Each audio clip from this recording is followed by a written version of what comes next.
안녕하십니까. 뮤주얼 코주얼 홍성구 기자입니다. 오늘 스튜디오에는요, 지금 2020년 세금보고 시즌이 다가오고 있어서 저희가 세금보고 어떻게 준비해야 되는지 그 얘기를 좀 전해드리려고 합니다. 이제 4월 15일까지 신청을 하면 되는 것으로 제가 알고 있기는 한데, 그렇다 보면은 지금부터 미리 준비하셔야 되거든요. 작년 말까지 저희 세금 내야 될 거 정산하시는 것부터 해서 지금부터 슬슬 준비를 하셔야 문제가 없으실 거고요. 그리고 지금 팬데믹 상황이어가지고 뭐 구제, 금융 이런 것들이 새로 또 나오고 여러 가지 프로그램들이 겹쳐 있기 때문에 미리 준비하지 않으시면은 나중에 가서 급하게 하시려고 그러면 정말 힘들어지는 일이 생길 수 있습니다. 그래서 오늘 저희 회계사 중에 회계사 이상혁 회계사님을 스튜디오에 모셨습니다. 예, 안녕하십니까. 안녕하십니까. 네, 감사합니다. 2020년 텍스 보고 이렇게 빨리 준비해야 되는 이유가? 예, 일단은 지난번에 여러 가지 케어스 액트라든지 CAA라든지 뭐 이런 것들이 많이 나오면서 네. 정상적으로는 발생할 수 없는 그런 상황들이 많이 생겼고요. 그렇죠. 그런 것들이 다 세금 보고하는데 또 관계가 다 있습니다. 네. 그래서 그 세금 보고를 하는 데 있어가지고 지금까지 준비하셨던 자료들 외에 다른 것들을 더 준비하셔야 되는 부분이 분명히 있고요. 네. 조심하셔야 되는 부분들도 있고요. 예. 그리고 이런 코로나 바이러스와 관계없이 원래 2020년도에 바뀌는 부분이 좀 있었습니다. 네. 예, 그런 부분들을 오늘 중점적으로 설명을 드리고 네. 간략하게 설명을 드리고 예. 그리고 회계사무실에 한번 왔다가 무슨 서류 안 가져와가지고 한 번 더 갔다 오시고 뭐 이런 경우가 없도록 제가 자세하게 한번 설명을 드리겠습니다. 그런 손님들 꼭 계세요. 네.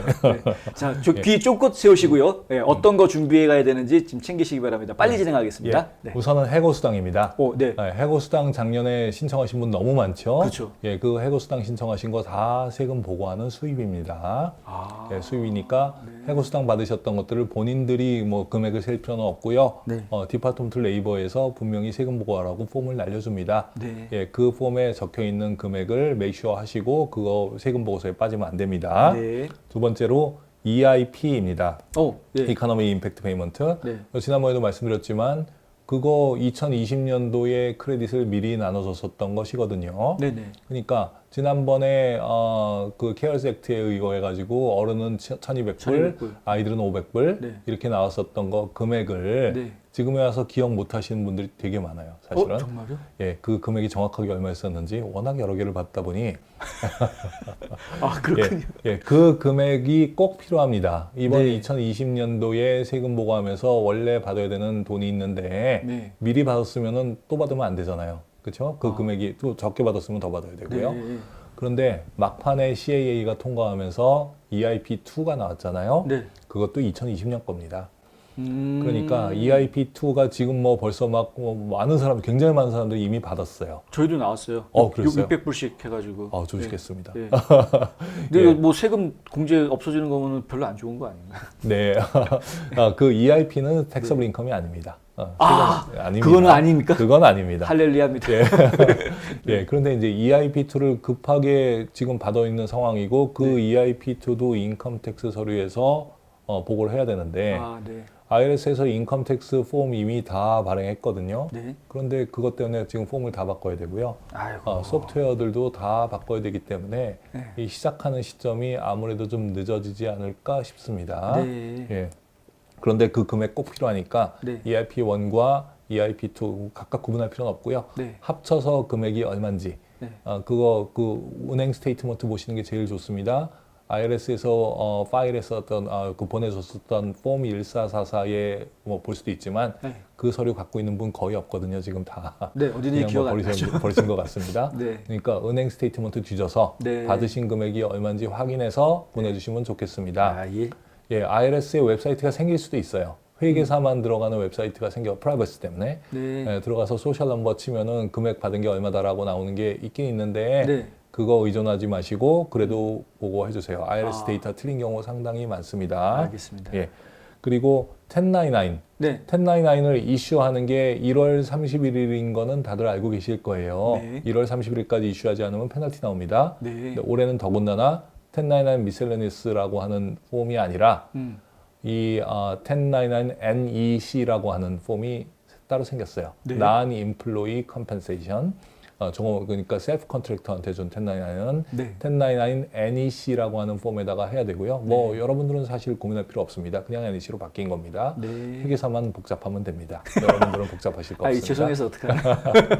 예. 하여튼 그것도 1월 31일. 그러니까 네. 30일이 이번에 보니까 일요일이더라고요. 네. 2월 1일이죠. 2월 1일이 듀데이트고 그거보다 늦게 파일하면은 1099는 발행 한 장당 늦은 것 한 장당 얼마씩 페널티 나옵니다. 그렇군요. 그 페널티 나중에 눈덩이처럼 불어나니까 네. 꼭 그 날짜 지켜서 하시면 좋겠고요. 네. 부양가족 서류입니다. 부양가족. 부양가족 서류. 이거 제가 굉장히 많이 강조를 했었는데 네. 너무너무 중요한 것입니다. 네. 이 부양가족을 가지고 텍스 프로드 하는 사람들이 너무 많기 때문에 만들어진 법안이기 때문에 이걸 골자를 말씀드리면은 회계사가 텍스페이어들의 그 부양가족이 맞는지 안 맞는지를 검증을 해라 라고 하는 게 법안의 골자입니다. 그렇군요. 예, 2017년부터 뭐 발행됐었죠. 네. 결국은 회계사가 이 클라이언트들이 주신 서류를 뒤져보고 이것이 혹시 완벽하지 않은지, 그러니까 incomplete한지, 아니면은 incorrect한지, 숫자가 좀 틀린 것처럼 보인다. incorrect 하다는 게 아니라 incorrect한 것처럼 보이기만 하면은 회계사는 거기에 기록을 하게 돼 있습니다. 네. 정말 미국 회사들 그렇게 하는 사람들 그렇군요. 있습니다. 네.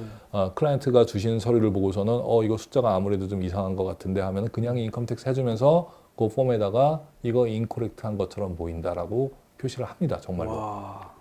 안 그러면 회계사가 걸리니까요. 네. 그리고 그 회계사들이 손님들한테 클라이언트들한테 서류를 받으면은 네. 그거를 보관을 해야 됩니다.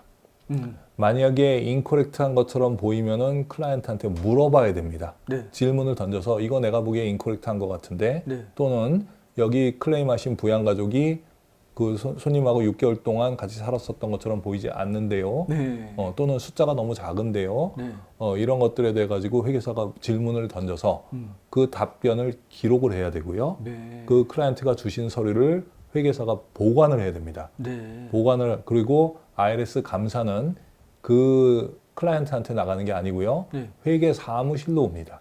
오. 미리 통보 안 하고 옵니다. 예. 미리 통보 안 하고 와가지고 회계사가 그걸 보관하지 않고 인컴 텍스를 했으면은 회계사만 문제가 되는 게 아니라 그 클라이언트가 문제가 됩니다. 그렇겠죠. 됩니다. 네. 예, 그러니까 이게 왜 이렇게 이번에는 달라고 하는 서류도 많고 그 서류를 주지 않으면 인컴 텍스 못 한다라고 하는데 왜 이렇게 회계사무실이 빡빡합니까? 이렇게 얘기하시는 분들 너무 많은데 그거 다 여러분들 위한 겁니다. 꼭 지켜주셨으면 좋겠고요. 네. 거기서 그 아주 간단하게 부양가족 증명하는 걸 서류를 말씀을 드리면은 네. 대학생 자녀는 1098T입니다.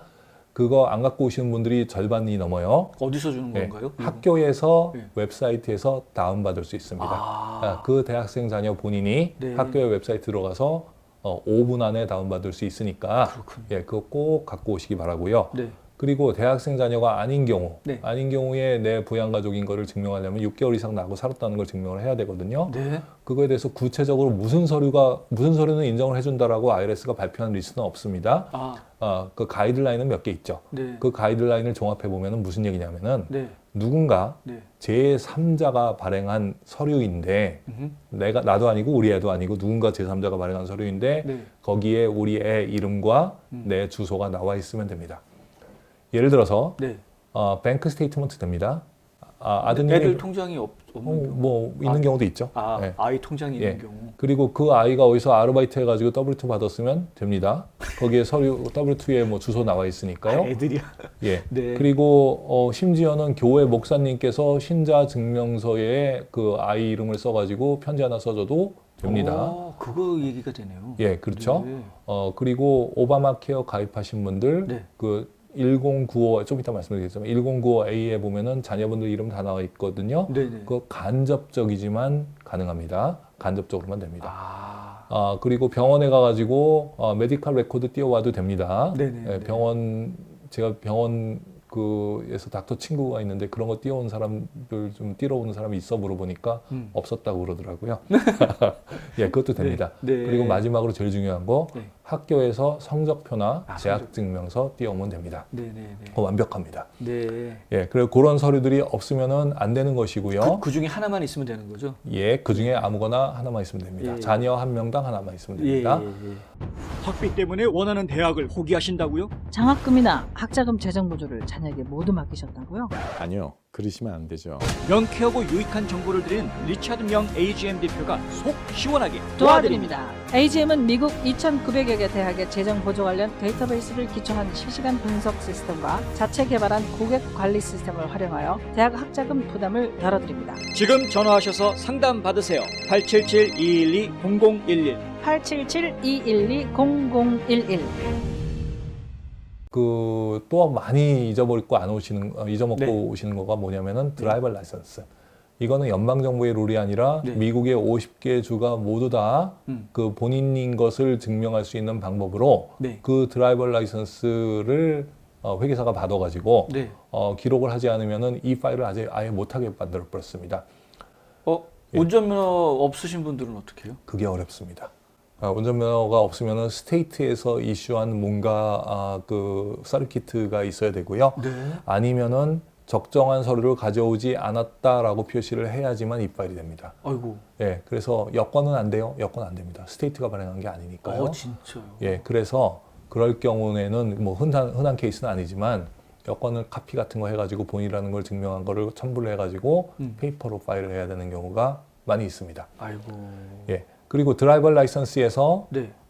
저희가 필요한 거는 사진 같은 건 필요 없고요. 예. 드라이버 라이선스의 번호, 네. 이슈한 날짜, 네. 그리고 익스퍼레이션 날짜, 네, 네, 네. 그 세 가지 정보만 있으면 됩니다. 아. 예, 그래서 사진 뭐 보내시기 싫으신 분들은 그 정보만 주셔도 됩니다. 예. 그거는 그 텍스 파일 하시는 분들이 다 만약에 둘이 조인트 파일링을 한다 그러면 둘 다 필요한 거예요? 예, 둘 다 필요합니다. 아, 네. 예, 텍스 파일에 그 맨 위에 그 텍스 페이어 이름으로 또는 그 스파우스 이름으로 올라가는 사람들은 다 필요합니다. 네. 예, 자녀분들 것도 갖고 와야 될 때도 있습니다. 좀 이따 말씀드리겠지만 자녀분들 인컴 텍스 스스로 하지 못하게 하세요라고 제가 많이 말씀을 드렸잖아요. 예. 자녀분들 인컴 텍스 스스로 하지 못하면 결국 회계사가 해야 되잖아요. 네. 그럼 자녀분이 텍스 페이어잖아요. 네. 그러니까 자녀분 드라이버 라이선스 있어야 됩니다. 아, 예. 예, 잊지 마시고 다 챙기시면 좋겠습니다. 예. 예, 그리고 오바마 케어에 대해서 좀 얘기를 해야 되는데 네. 오바마 케어 아시겠죠? 제가 뭐 많이 말씀드렸지만 오바마 케어가 세금으로 따지면은 엄청난 세율의 세금이다라고 말씀을 많이 드렸었습니다. 네. 세율을 따지면 굳이 얘기하자면 한 25% 정도 됩니다. 와. 그러니까 내가 10,000불을 더 벌면은 오바마 케어 프리미엄 2,500불 더 내는 거예요. 와. 세금보다 더 비쌉니다. 오. 예, 그 오바마 케어를 드는 사람들은 대부분의 경우가 그 중산층 이하의 소득을 그렇죠. 가지신 분들입니다. 네. 그분들이 오바마 케어를 갖고 있으니 뭐 일부를 더 벌었냐 못 벌었냐에 따라 가지고 정말 울고 웃고 하는 사태가 생깁니다. 네네. 그래서 우리가 뭐 불평만 할 게 아니라 이용을 해야 되는 것이니까 네. 오바마 케어를 갖고 있었던 사람들은 반드시 IRA를 검토를 하시면 좋습니다. 예. 근데 IRA 미리 하시는 분들이 있어요. 그냥 내가 IRA 좋다고 얘기하니까 지금 뭐 미리 다 넣어놔야지. 그 다음에 얼마 넣었는지 그 숫자를 가지고 회계사한테 갑니다. 네. 네, 그러지 마시고요. 네. IRA 나중에 4월 15일까지만 넣으면 되는 거거든요. 아, 예. 그러니까 회계사한테 먼저 가셔서 예. 내가 IRA를 하면은 세금 공제를 얼마나 받습니까? 네. 예, 근데 뭐 굉장히 많이 받을 수도 있고 어떤 사람들은 뭐 지난번에 말씀드렸지만 IRA에다가 200불 넣었더니 세금이 7,000불이 없어지는 사람들도 있고요. 와. 예, 어떤 사람들은 한 1,000불 넣었는데 하나도 안 없어지는 사람들도 있습니다. 아, 그렇군요. 그게 룰이 뭐 굉장히 복잡하기 때문에 그런 사태가 생기는데 예. 심지어는 IRA 하고 안 하고 때문에 14,000불이 차이가 나는 분도 봤어요. 오. 네, IRA에다가 뭐 4,000~5,000불 집어넣는 경우 때문에 네. 14,000불이 줄어드는 사람들도 있었습니다. 이야. 그러니까 그게 워낙 드라마틱하기 때문에 네. 회계사한테 반드시 물어보시고 네, 얼마 네. 하는 게 좋겠습니까? 라고 물어보고 그 금액을 4월 15일까지 넣으시기만 하면 됩니다. 네. 예, 근데 꼭 넣으셔야 됩니다. 안 넣으면 나중에 IRS에서 14,000불 내세요. 라고 그쵸, 얘기할 그쵸. 수도 있는 겁니다. 이게 오바마 보험을 가입하신 분들에게만 해당되는 이야기. 예, 그렇습니다. 뭐 그렇지 않더라도 오바마 네. 케어가 아니더라도 뭐 가능성이 있습니다. 네. 오바마 케어가 아니라도 그런 것이 그냥 세금도 줄어들거든요, 확실히. 오바마 케어 그 프리미엄만 줄어드는 게 아니라 세금도 분명히 줄어듭니다. 그러니까 IRA 하시는 거가 좋고요. 또 네. 더군다나 네. 새로 나온 크레딧이 있는데 그 네. 크레딧 이름이 세이버스 크레딧입니다. 세이버스 크레딧. 예, 네. 뭐 저축한 사람한테 주는 크레딧. 네. 예, 그런 세이버스 크레딧인데 네. IRA를 넣으신 분들한테 네. 세금 공제해주는 혜택이 있고 오바마 케어 프리미엄 줄어드는 혜택이 있는데 거기에 더하기 세이버스 크레딧을 또 줍니다. 그 세이버스 크레딧이 인컴이 65,000불 아래쪽으로 떨어질 수만 있으면은 IRA를 해서 65,000불 아래로 떨어져도 됩니다. 네. 한 결과로 떨어졌건 어찌됐건 하여튼 떨어져서 65,000불 이하로 떨어지면은 네. 내가 집어넣은 돈의 10%를 크레딧으로 주고요. 1,000불 집어넣으면 100불 더 주는 거죠. 네. 그리고 만약에 42,500불 이하로 떨어뜨릴 수만 있다면은 20% 주고요. 갑자기 늘어나죠. 와. 예. 39,000불 이하로 떨어뜨릴 수 있다고 하면은 맥시멈 50%까지는 줍니다. 그러니까 네. 50%면 엄청난 거예요. 그렇네요. 예, 내가 집어넣은 돈의 50%. 그런 사태가 잘 안 생깁니다. 네, 네, 예, 그냥 뭐 세금으로 주는 게 아니고요. 사태군요. 내가 내야 예, 그런 상황이 네. 예, 내가 내야 되는 세금이 있을 때 그 세금을 깎아주는 방향으로까지만 작용을 하는 것입니다. 세이버스 크레딧은. 그런 거죠. 예, 그래서 제가 정말로 이게 맥시멈으로 받는 케이스가 어딜까라고 한번 계산을 해봤어요. 예. 그랬더니 어디냐면은 한 44,000불 정도 되시는 분이 IRA에다 집어넣어가지고 딱 39,000불 만들 때 그때가 이제 베스트 스토리가 나옵니다. 그분이 예를 들어서 그 오바마 케어도 갖고 있어요. 그 정도 수준에 있는 사람들은 거의 다 오바마 케어 갖고 거의 있습니다. 턱걸이 수준인데요. 그 그렇죠? 정도는. 네. 예, 그런 부분들은 연방 정부와 조지아 주 정부 18% 세이브하고요. 네. 그리고 오바마 케어 대략 25% 세이브하고요. 그것만 해도 43%입니다. 더하기 그 50% 크레딧까지는 못 받으시고 네. 한 30%, 35% 정도 와, 받으시더라고요. 그래도 와, 대단한. 그러니까 75%입니다. 예, 4,000불, 5,000불 집어넣었더니 그거의 75%를 그 자리에서 나한테 준 거예요. 네. 그러니까 엄청난 겁니다. 그렇죠. 그래서 거기까지도 떨어질 수가 있기 때문에 IRA 효과가 어떤 사람들한테는 정말로 드라마틱하게 작용을 합니다. 와. 예, 정말 맥시멈은 93%인데 그 93%까지 갈 수 있는 경우가 있는지는 제가 잘 모르겠어요. 예. 그래서 예. 자녀분이 없는 사람일수록 이 세이버스 크레딧이 작동을 더 합니다. 자녀분 네. 크레딧을 이미 받았으면 그것도 못 받는 경우가 되니까요. 그렇군요. 자녀분이 안 되신 없는 분들, 네. 그러니까 부양가족이 없는 분들, 자녀분이 독립하신 다 분들, 정상 커서 예. 나간 경우. 그렇죠. 네. 네. 50대, 60대, 네. 예. 그리고 IRA 이제 70 넘어서도 할 수 있습니다. 옛날에 안 됐었어요. 그래요. 예, 근로소득만 있으면 할 수 있습니다. 네. 이런 분들은 IRA를 적극적으로 한번 검토를 해보시면 좋겠습니다. 그렇군요. 예. 와, 거의 뭐 맥시멈 93% 얘기하셨는데 그 정도면은 돈 놓고 돈 먹기 수준인데. 예. 70%만 75%만 돼도요. 4,000불 집어넣으면 3,000불이 거저 생기는 거나 그렇죠. 마찬가지죠. 예, 그렇죠. 엄청난 예, 겁니다. 대부분의 경우에 세이버스 크레딧 뭐 해보면은 대부분의 경우에 세이버스 크레딧이 그래도 한 2,300불, 3,400불 정도 다 나오세요. 네. 예, 그 정도 다 나오고 더하기 세금 공제하고 그 오바마 케어 프리미엄 공제하고 하니까 웬만하면 50%는 다 넘습니다. 야, 그러시면 안 하는 게 바보 수준이. 예, 그러니까 뭐 돈을 빌려서라도 예, 뭐 실제로 저는 그렇게 얘기합니다. 돈 빌려가지고 뭐 에코릴론 좀 뽑아내면은 은행에다 이자 3% 4% 내잖아요. 예. 그리고 여기서는 우리는 50%를 얘기하고 있으니까 50% 산수잖아요. 그렇네요. 예. 자, 예. 돈 놓고 돈 먹기. 알겠습니다. 예, 꼭 한번 검토를 네. 해보셨으면 좋겠고요. 예.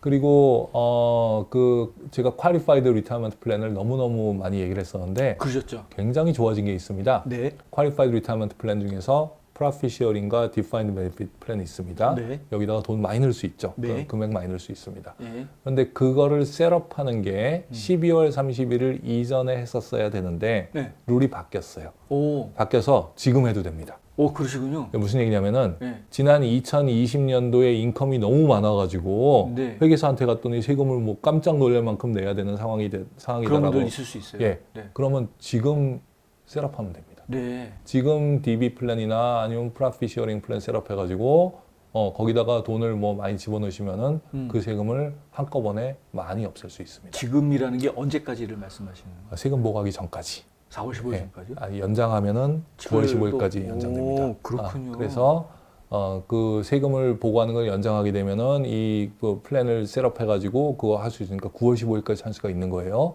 그래서 이게 너무 부자들한테 유리한 변화가 아닌가 하는 생각이 들기는 하는데.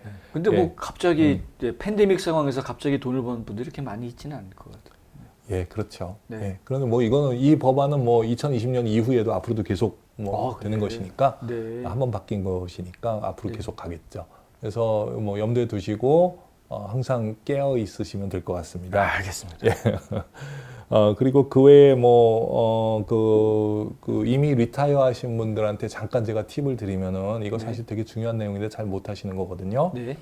리타이어 하신 분들도 세금 보고 굉장히 많이들 하십니다. 네, 더군다나 EIP를 받느냐 안 받느냐 그게 세금 보고를 해야만 받는 거니까. 그렇죠. 이제는 옛날에는 뭐 하실 필요가 없었던 분들도 뭐 하시는 분들이 꽤 되는데 네. 리타이어 하신 분들은 RMD라고 하는 걸 받습니다. 그게 RMD. Required Minimum Distribution입니다. 네. 그러니까 내가 그 IRA 어카운트에 돈이 있으면은 내가 70살이 넘어가면은 그게 이번에 72세로 바뀌었는데 네. 72세가 넘어가면은 무조건 어느 정도는 받아야만 됩니다. 강제로. 그러니까 Required Minimum 숫자를 받아야 됩니다. 네. 그런데 이제 그분들이 교회에 헌금을 하신단 말이에요. 그렇죠. 헌금도 또 많이 하세요. 네. 네, 리타이어 하신 분들도. 네. 근데 아시다시피 우리 표준 공제가 24,000불까지 올라간 상황이기 때문에 네. 교회 헌금한 거 가지고 아니면은 은행 뭐 집에 모기지 이자 낸 거 가지고 이런 걸로 아무리 더해봐야 24,000불 안 되는 경우가 대부분이거든요. 24,000불보다 더 넘어가도 문제입니다. 24,000불 넘어서 뭐 25,000불까지 만들었다. 헌금 더하기 뭐 이자 낸 거, 뭐 프로퍼티 텍스 낸 거 다 합쳐가지고 25,000불 만들었다. 그러면 1,000불 더 공제하는 거잖아요. 네. 그 1,000불 더 공제하기 위해 가지고 나는 25,000불 쓴 거죠. 너무 많은 돈을 쓰는 거죠. 그러니까 거기 더군다나 이 헌금 같은 경우는 의미가 없는 경우가 꽤 많이 있습니다. 제가 이런 얘기하면 안 될 수도 있는데. 네. 예.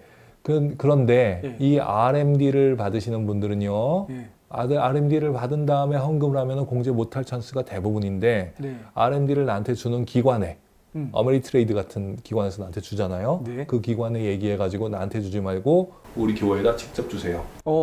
예, 직접 주세요 하면은 그것만큼 내 수입에서 아예 빼고 나한테 오게 돼 있습니다. 네. 세금 공제 받으시면서 할 수 있는 차트가 있는데 네, 네. 정말 많은 분들이 모르세요. 오. 뭐라고 얘기하냐면은 QCD라고 얘기합니다. QCD. Qualified Charitable Distribution입니다. 네. 예, 그 기관에 얘기하셔가지고 네. QCD라고 하는 게 있다는데 나 어차피 헌금 꽤 많이 하니까 네. 그 헌금하는 거 우리 기관, 우리 교회로 바로 보내주세요. 라고 하면 그쪽에서 알아서 일단 해주는 겁니다. 예, 그러니까 뭐 염두에 두시면은 그 세금 보고하시는데 많이 도움이 될 것 같습니다. 네. 자, 리타이어 하신 분들 QCD라는 거 있다는 거 잊지 마시고요. 지금 직접 받아서 직접 내실 게 아니라 바로 받을 그곳에다가 우리 교회로 바로 주세요. 이렇게 얘기하시는 거 있다는 거 기억해 두시기 바랍니다. 자, 2020년 텍스 보고 지금 준비해야 되는 요령들 알려드렸는데 예, 지금 까먹으신 분 있으실까 봐 처음부터 메모하라고 얘기할 걸. 네. 잘 기억이 안 나시면 다시 처음부터 보시면서 메모를 하셔가지고 챙겨 오시고요. 이 서류 빠뜨리셔가지고 다시 또 왔다 갔다 반복하시려면 힘드시니까 처음부터 좀 잘 준비해서 가시면 좋겠습니다. 예, 제가 여기 뭐 이렇게 컨닝하는 컨닝 페이퍼가 있으니까 요거를 홍 기자님께서 이 네. 비디오 중에 어느 한 순간에 잠깐만이라도 뭐 1분만이라도 띄워놓으면 그러겠습니다. 이거 보시면서 하면 좋을 것 같습니다. 네. 감사합니다. 자, 2020년 세금 보고 물론 아직 여유가 있다라고 생각하실 수 있는데 미리미리 준비하지 않으시면 나중에 가서 갑자기 하시려면 힘들다라는 거 다시 한번 말씀드리고요. 미리미리 준비하는 생활의 지혜 가지시고 사실 또 미리 준비하셔야 IRA 같은 거 어떻게 해야 될지 이런 상담을 또 받으셔야 되니까요. 챙기시기 바랍니다. 가까운 회계사분들 꼭 찾아가시고요. 예, 직접 상담하시기 바랍니다. 오늘 도움 말씀 주신 이상엽 회계사님 정말 감사합니다. 감사합니다.